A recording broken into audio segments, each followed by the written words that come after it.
Hi, my name is Darian. Welcome to my channel. I'm back. I used to do YouTube. I uploaded maybe like 20 videos and then I was like, it's taking too long to become famous. So I dropped it and have been putting it off for years. Wasn't really interested, didn't think I was gonna come back to it. But I've just been feeling called to come back and share what I'm going through as a girl in her late 20s, navigating womanhood, which is why this channel is called Girlhood to Womanhood, where I share the experiences that I'm experiencing and how I'm navigating it.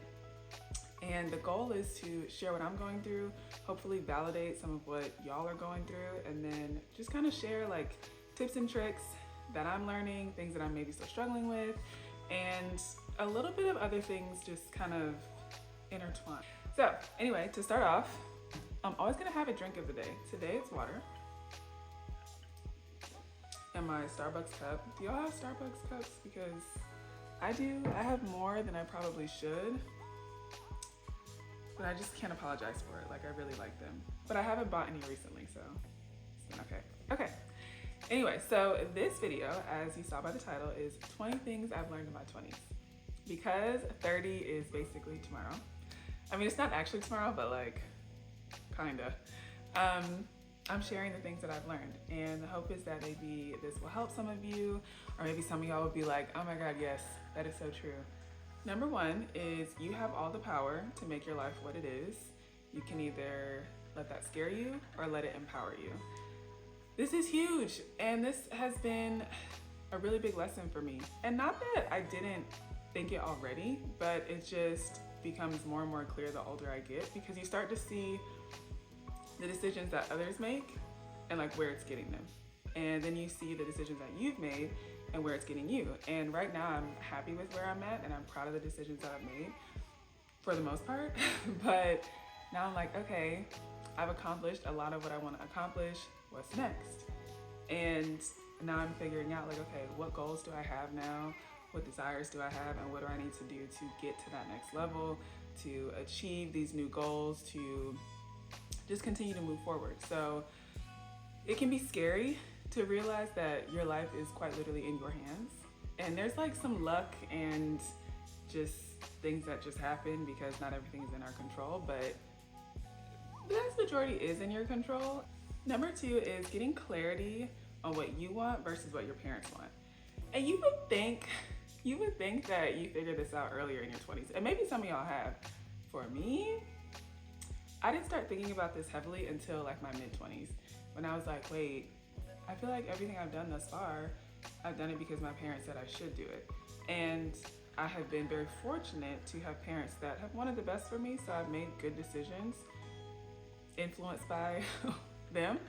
But now that I'm getting older, I'm like, some of the things that I thought I wanted, I actually was doing because my parents said that I should do it. And again, sometimes those things are good for you. Sometimes they are what's best for you. Sometimes they're not.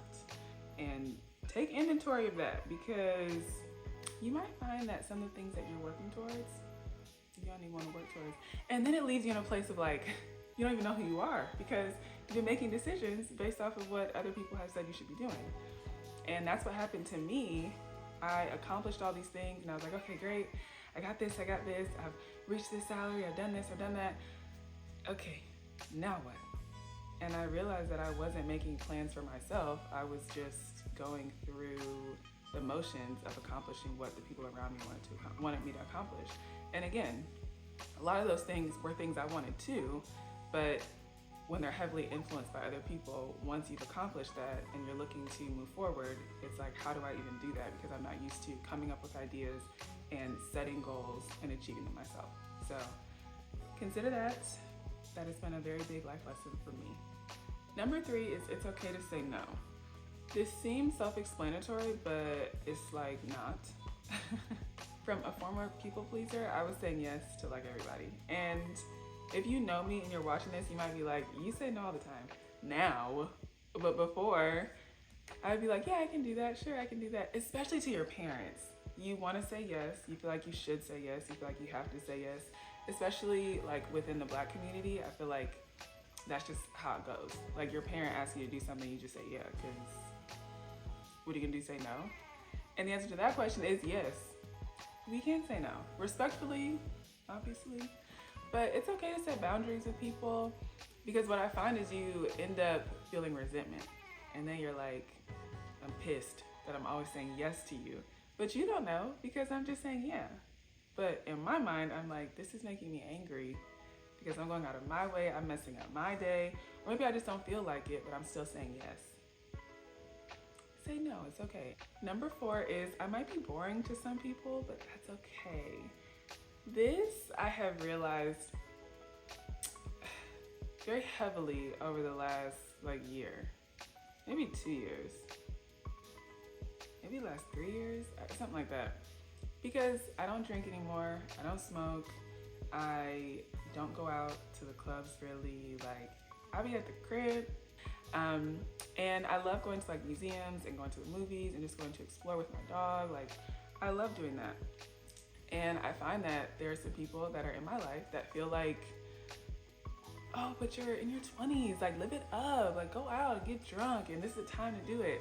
And while I do think that while you're young, you should take risks and be adventurous, those kind of adventures, late night adventures, being out till 3, 4 in the morning, I actually can't do that anymore. My dog's sitting next to me and I got, a nice snack and I'm watching a show or I'm reading, that brings me joy now. So if you feel like that's boring, that's okay, because it's not your life, it's my life.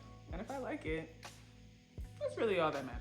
So if you feel like maybe you're not taking advantage of going out and partying and that's really not your thing, or whatever you're saying no to these days, and you feel like you're getting a little bit of feedback of that's lame, if you're happy with it, there's nothing wrong with it. Stand 10 toes, okay? That's okay. Number 5 is being alone is a gift.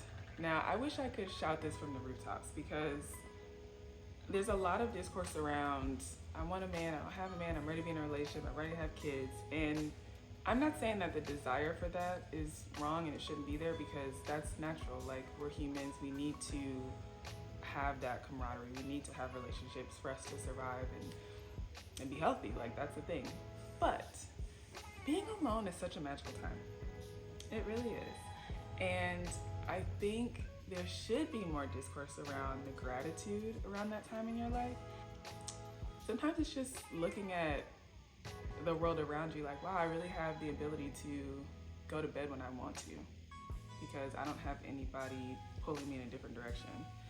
I can focus on me, I can work on my goals, my dreams. I can do nothing. If I don't want to do anything, I don't have to do anything.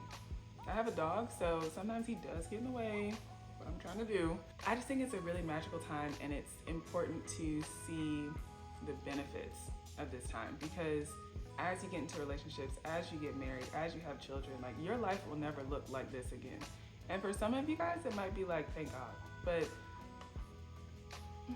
for others, so instead of looking at one being better than the other and I hate being alone, I can't wait until I'm in this next phase of life, think about how blessed you are to be in this phase of life, especially if you're financially stable, especially if you live somewhere that's peaceful, whether you live with people or not, especially if you have health insurance and you can go to the doctor when you want to and when you need to.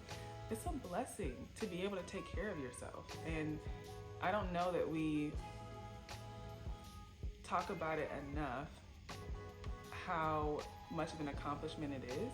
So if you're struggling with that, I just encourage you to find the blessings in it all, Number 6 is figure out who you are when you're doing well.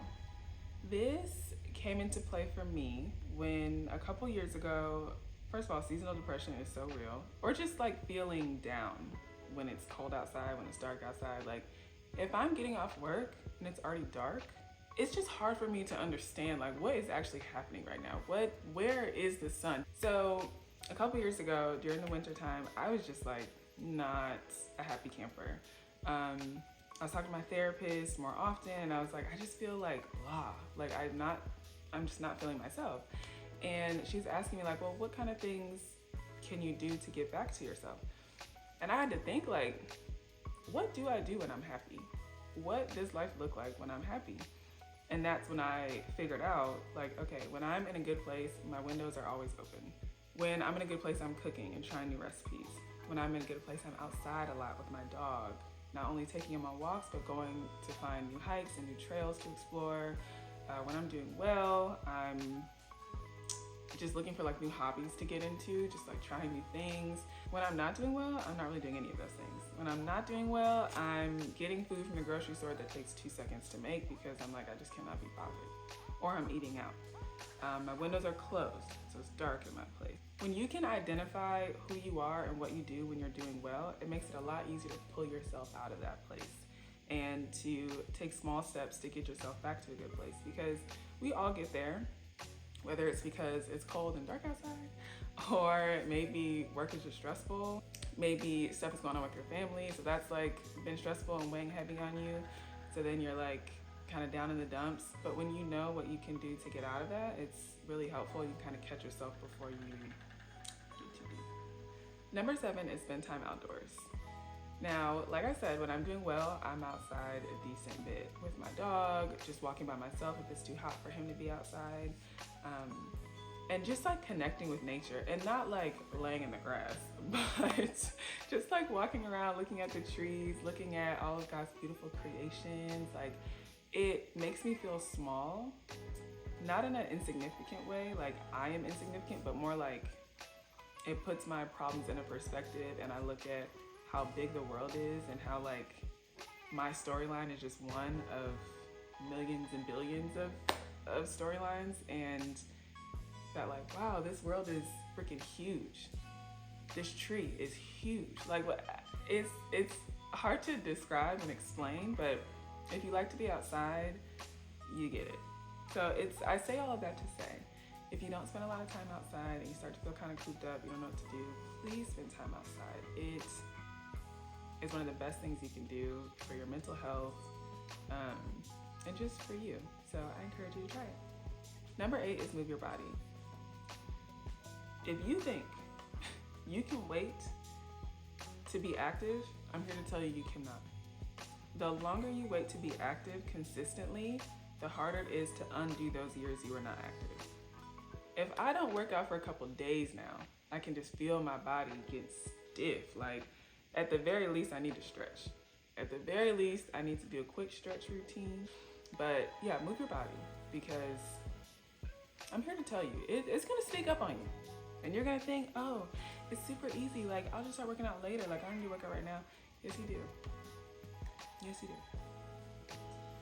Staying in the health category, number 9 is evaluate the foods that you eat. It is important to make sure that you're eating foods that make you feel good, that are good for you, because these are the years that you start to really create habits, good or bad, around food that really last.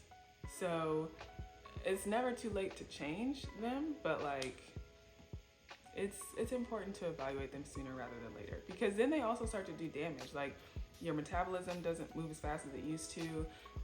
If you're not being as active as you were as a kid, then like that starts to affect your body. So it's kind of like this perfect storm where you might not be eating very well, you're not moving your body, you're not active, especially if you have a job that you're sitting at a desk all day. All right, we're still in health, and this one might step on some toesies, but I have to say it. Number 10 is evaluate your relationship with alcohol. I had to do this because I was just questioning, like, one, I know alcohol is not good for you at all. There's no nutritional benefits, so why am I actually drinking alcohol? And I like the way it makes me feel. Like, I still, even though I don't drink anymore, it's been almost a year, I still like the way it makes me feel. I just don't like the way it makes me feel the next day. Even if I'm not drunk, I just don't like the uneasy, queasy feeling. It's expensive. It's like a way to de-stress, but it's not like a healthy way to de-stress.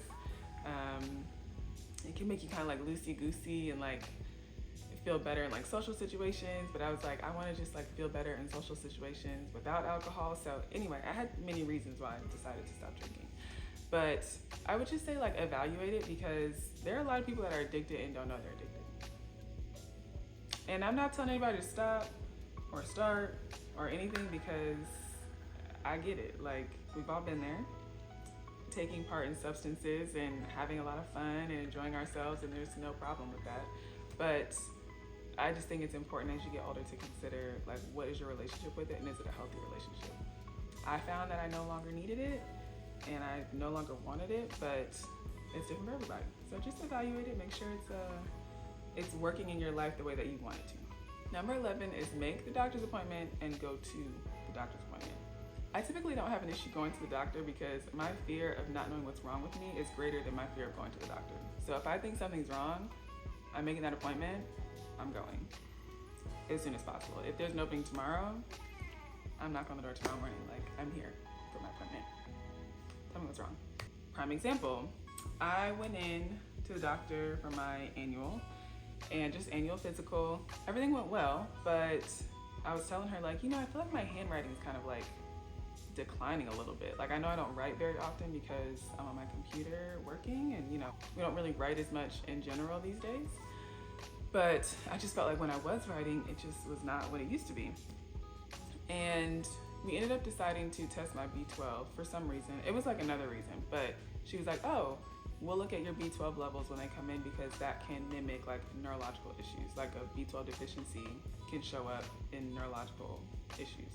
And it came back and I was deficient in B12, like so much so we started B12 shots and taking a B12 supplement every day. My B12 is great now and my handwriting looks way better. So it's all good, but like, had I not gone and just casually mentioned that, who knows? Number 12 is therapy. I recommend therapy to everybody because I think everybody can benefit from it. I'm not here to tell you what to do with your life. I just always recommend like looking into it because I think it's beneficial. I want to mention one thing though, because sometimes when I mention therapy to people, they're like, I'm not going to talk to some stranger about my problems. They don't know me. They don't. Okay. First of all, your therapist is not going to just tell you what to do. So it's not unsolicited advice. They're going to ask you thought-provoking questions to help you come to your own conclusions. If your therapist is telling you what to do, you need a new therapist, for sure. But they should be asking you thought-provoking questions. Like, let's say you, are in a relationship and you're like, not really sure if it's a good relationship. Your therapist might ask you, how do you feel when you're with this person? You might be like, I don't know. How do you feel when you leave this person? I feel like a relief. I feel like, wow, a weight is lifted off my shoulders. How do you feel about feeling when you're around this person, but you feel better when you're not around them? And you might be like, I don't care. I love them. Okay.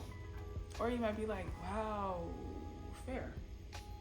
Is this person good for me? Should I be around this person if I don't feel good around them? So you'll come to your own conclusions, but they're gonna ask you questions to make you think. But if you have not tried therapy, I totally recommend it. Number 13 is nighttime routines and morning routines. They keep me grounded, honey. I cannot live without my morning routine and my night routine because what is the day if I don't do my morning routine, my night routine? How many times can I say morning routine and night routine? I find that they help me get like refocused. So if I've had like a crazy day, once it's time for that nighttime routine, I'm back in my zone. And I might still be stressed, but it's like dedicated time for me to wind down. So I'm not going from chaos to hitting the bed. I just have a routine that helps me like woosah. Like, okay, everything's gonna be okay. My mind might still be racing, but I always know that I'm coming back to something that I can look forward to, even when it's annoying to do, even when I'm like, oh, I don't feel like doing all these steps in my skincare, but I feel so much better after I do it. It's like my night is not complete without it. Morning routine, same thing. So if you don't have a consistent morning routine and night routine, and you find that your days be all over the place and your nights be all over the place, I would consider implementing one. Number 14 is you deserve to invest in yourself. I am learning that as I'm making new goals for myself and figuring out what I want and what I need and what I need to do to get there. I'm like, yeah, I deserve to invest in myself. I deserve to put time and energy and money into myself to make myself the best version of me. And if no one's told you, you deserve that too. So take the time to do that. It doesn't always have to be a financial investment. It could just be time. It could be like creating a morning and night routine. Maybe you don't have one yet and you're like, actually, I'm going to invest the time and energy to create this for myself because I know it's something that I need. So consider what you might need and know that you deserve to invest in yourself to make you the best possible version of you. Number 15 is you are the prize. You are the prize, honey. That's what Lori Harvey said, and she did not lie. You are the prize. I don't know that I never knew this, but I did not practice it. Like, I knew I was special, but I feel like growing up, I was like, okay, does this guy like me? Does this guy like me? Does this like thinking about that? And as I've gotten older, I'm like, but girl, do you even like him?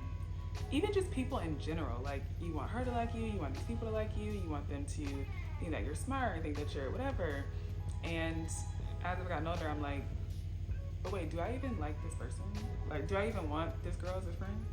Do I even want this person in my life? Do I even care what this person thinks about how smart I am? Because truthfully, I don't know that you're that intelligent.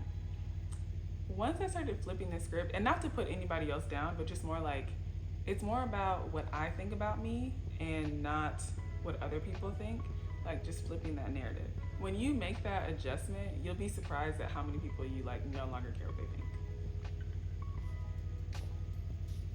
Number 16 is have the tough conversations. And I mean with everybody. Parents, friends, significant others, siblings. Have those tough conversations because suppressing it does absolutely nothing. And I find that once you actually have those tough conversations, the people that love you and want to be in your life and care about you are going to be on the other side of those tough conversations. Like, they're going to work with you and you guys are going to get through it. They're going to make adjustments as needed. You're going to make adjustments as needed, and you guys will be on the other side of it better. So just have the tough conversations, and don't be scared to do that with people that maybe it's not typical that you have tough conversations. Parents, if they're doing something you don't like, have that conversation with them. I know sometimes they're not as receptive as we hope, and for those people that aren't receptive to those kind of conversations, those are people that maybe you don't need to be very close to. Or, maybe you just keep your distance. If they're not in a place where they can be open and receptive to what you have to say, especially if you're coming to them respectfully, like, I love you and I want our relationship to be better and this is what I need to say to you to make that happen on my end, and they're not receptive to that, then you tried. You gave it all you had, and, you can be proud of that. So appropriate. Number 17 is your parents and your grandparents are getting older. Cherish them. Something they never tell you as you get older, they never tell you when you're younger, so you figure it out as you get older. Your parents do age, your grandparents age.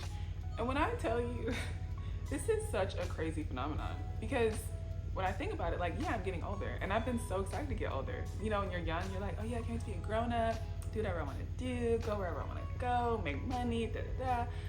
But you're not thinking about as you're getting older, your parents are getting older. Your grandparents are getting older. I'm like, wait, you were supposed to be the same age you were when I was a kid. Now you're getting older. It's weird. What is this? So that was like such a crazy realization and not a fun one, might I add. So I try to really stay in the moment and just appreciate the time I do have with the people that I love. And it sounds kind of morbid, but we know that we're not going to live forever. We don't know what's going to happen when, so I've just made it a point to make sure the people I love know that I love them, and I have, like I said, those tough conversations to better their relationships that mean something to me. You have to, because you just never know. So stay present and stay grateful. That's what I have to tell myself. Stay present, stay grateful, because it's a blessing to even have the people that you have in this moment. The next 3 things are things that I have learned, but I'm still working to implement. So number 18 is less thinking, more action. I'm aware, and I've seen it 1,000 times, where people are like, oh, I just went out there and I just did it. That's what they always say, just do it. Do it scared. Do it sad. Do it whatever. Like, I don't know if they say do it sad, but like they just be like, just do it. And I'm like, I feel that. But I still be trying to think about it because I like being good at things the first time around. And I know that's unrealistic, But y'all who did very well in school and like were naturally good at a lot of things, I know you feel me on this because I was smart. I am smart, but like growing up, I didn't have to study very hard in school to do well. I did not have to like work at being athletic. I was pretty athletic right out the gate. When I got a job out of college, like I did pretty well. Like I catch on to things pretty fast. And when that happens so many times, when you see something that you don't think you're gonna be good at, you're like, maybe not. I'll just let y'all do that. I'll just let, and it just stops you from doing things. And when I tell you analysis paralysis has been my middle name, no longer though, because we're doing better, okay? We're moving forward. We're not letting this hinder us anymore. But analysis paralysis, boy, I just be thinking like, okay, does this make sense? Should I do this? Should I not? Am I gonna look crazy? Like just doing all this. And it's like, you'll never know until you try. And I know you know that because that's what everybody says. But I think you actually have to do it to really know it. And that's part of the reason why I revived this YouTube channel, because I'm like, okay, we did it before. We decided we didn't want to do it anymore. Now we're back with a new purpose, a new passion in it. And even though putting yourself online is scary, I'm like, let's just do it again. Let's just try it. Like, let's just do it. We've been thinking about it. We've been wanting to do it. Let's just do it. And here I am. So this is also your sign to just do it, whatever it is. Number 19 is sometimes people aren't getting any better. Sometimes people aren't growing anymore, and that's okay. Now let me explain. And maybe some of y'all can relate. There are people that you're like, wow, you could be doing so much better. You can accomplish so much more. Because you know, like you feel like they're capable. You're like, you're smart. Like you're intelligent. You could be way down here, but you're like back here. And you want it for them. But if they don't want it for themselves, baby, there's nothing you can do. And that's so hard because like you see this person and you're like, of course you can do what I'm doing. Like you have it in you. But if they don't want it, that's just it. And at this age, tell me if y'all agree, you start to see like the separation of people who are like, I'm gonna grow, I'm going to the next level. Like I am stable, but I have goals, like whatever, you know, they're succeeding in life. And then you have those people that are like, nah, like if I'm just at this level right now, like I'm good. And when I mean at this level, like maybe working a job, not really working towards a career. Maybe they don't really have like a whole lot of ambition at all. They never really did. You start to see like there are people that are gonna be like that for the rest of their lives. And that is a hard pill to swallow because you start putting two and two together. Like when you were growing up and there was this uncle or this aunt that would come around and you were like, what do you have going on? And then, you know, they ain't really got nothing going on. You know, they like 40 something. They just chilling. They just living life, whatever. You start to see who those people might be. And it's never too late to change your life. So I'm not saying those people will be like that forever, but you just start to see a separation. And it is difficult. I was just talking to my therapist about this. It's difficult to let go of what you want for someone if they don't want it for themselves. You just kind of have to let them do their own thing. And if they decide that they want more, then they'll do that. But they're not going to do it because you want it for them. They're not going to do it because of anybody else. They're going to do it because they want to, if they ever want to. So I'm learning that, and that's difficult. But if you are also seeing that, this is validation in that we got to let them go. We got to let them go, let them do their own thing, let them realize on their own that they want to be better, or let them stay right where they're at if that's what they want to do. Everybody's life is their own. They get to choose what they want to do, who they want to be. Last but not least, thank you guys for watching this all the way through. If you're still watching, I appreciate you. Number 20, you have to take care of your money now. And the reason why this is on my short list of 3 that like I'm still working on implementing is because I'm saving, I'm investing, like I'm doing the things, right? But I'll be like, okay, but I want to live right now. You know what I mean? So it's like, okay, here's this money that I could go on a trip with, or I could save even more than I'm already saving. I could invest more than I've already agreed to invest. It's like this thin line because it could be all over in a week. Then it's like, dang, all that money I was investing, I could have been spending, I could have been in Dubai. But if I live until I'm 95, and I'm living crazy right now, when I'm 95, I'm gonna be struggling on where to live, how can I afford to live? It's this balance. Okay, those are the 20 things I've learned in my 20s. I've learned way more, but I felt like those ones were the most important and the ones that I wanted to share with you. So if you're still watching, like I said, I appreciate you. Thank you for watching. Make sure you comment, like, subscribe, share this video if you felt like it was helpful. And if there's anything you want me to talk about that maybe you're dealing with and maybe I'm dealing with it too, I'm happy to make a video on it. So just make sure you comment. And I'll see you guys in the next one. Bye.